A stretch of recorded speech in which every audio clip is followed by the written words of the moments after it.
talking behind the announcer, even while he was talking, when he was, what were you guys saying back This then? is just a heated fight, just trash talk, you know what I mean? We've been talking a whole lot of shit for 2 years, you know what I mean? The whole press conference, but this is what gets me set off. This is what gets me excited. This is what energizes me for this type of fight. You know, when you have a fighting spirit as strong as mine, you're not gonna let nobody talk to you no type of way. That's how I know David Morrell is not that. He's not confident in himself, because if he was, he'd be telling me he's gonna knock me out this and he'd be talking more shit. In the face-off, you would have stared at me, you would have stared me down. It's not like that.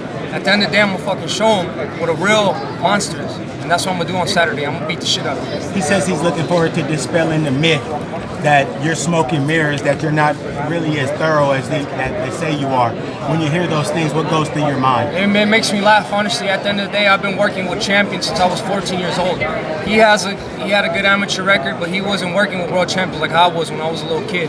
I beat better fighters than him. You know, I've been on a run, a great run. I've been beating the top level guys, you know, since like 2 years. So I have more experience. I have more.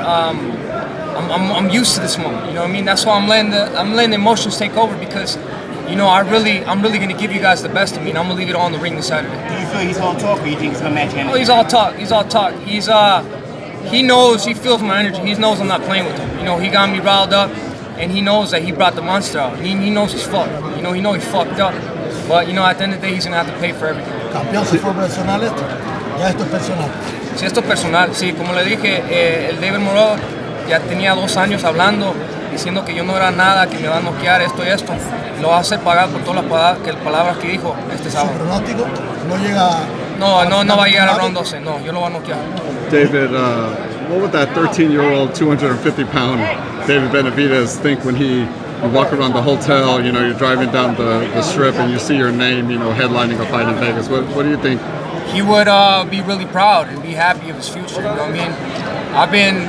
Every great boxer has fights like this where, you know, you have to match that energy, you bring the monster out of you. And ironically, my name is the monster, so he brought the monster out of me, and I'm gonna really show him what an ass beating looks like this Saturday. Obviously, this is a huge fight, you know, and I feel like you're after this fight, you're kind of in the driver's seat, you know, as far as like picking your opponents, things like that. Do you kind of see that for yourself as well? Do you feel like, you know, you're becoming a face of boxing, especially with the victory on Saturday? Yeah, definitely. Like I said, greatness isn't given, it's earned. And that's why I try to get the biggest fights. I try to get the hardest fights, because that puts me in the driver's seat, whatever I want to be. And also I get the respect from the fans. And to be honest with you, that means more to me than anything. And like I said, I want this to be the David Benavidez era. And this is, I'm backing all my words up. David, I spoke to Dana White about your younger self. I know that's someone who you saw when you were young, and he was very happy to see how far you've come. So, how does it feel to hear such praise from a guy like Dana? It feels really good, man. It feels makes me really motivated. Not motivated. It makes me really happy and satisfied with myself, that I could tell myself when I was a little kid, like, this is gonna be my future and I'm gonna conquer all this.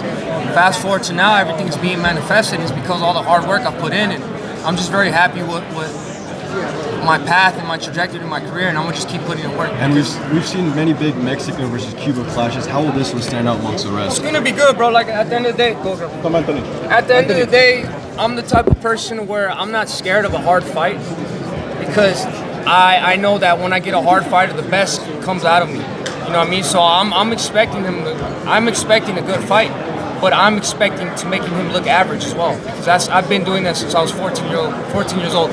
With all the great fighters I've been up against, the beast comes out. David, let me ask you, we've seen you be in these moments with guys, these tense exchanges during the press conferences and leading up to the bouts, and everything, they have the same art.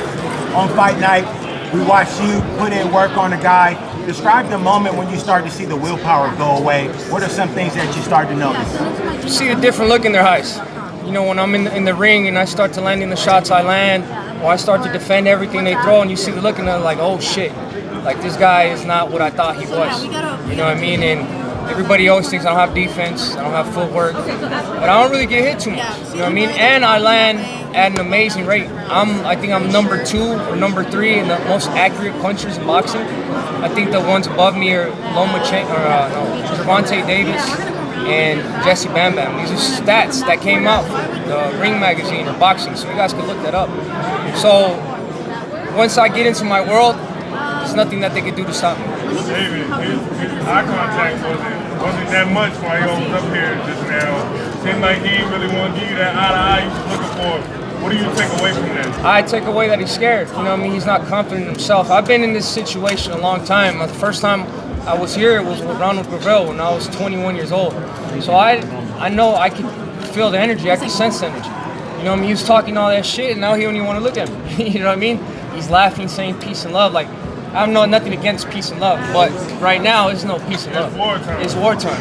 How was the weight making been coming? Do you feel more comfortable this camp with making weight for tomorrow? I finally feel like now I understand where the easy weight cut is. You know, 168 I didn't feel that. 175 I feel good. Yesterday at the media workouts, throwing power, throwing speed. You know what I mean? None of these other guys did anything. You know, I was the only one that did mitts and gave the crowd a show.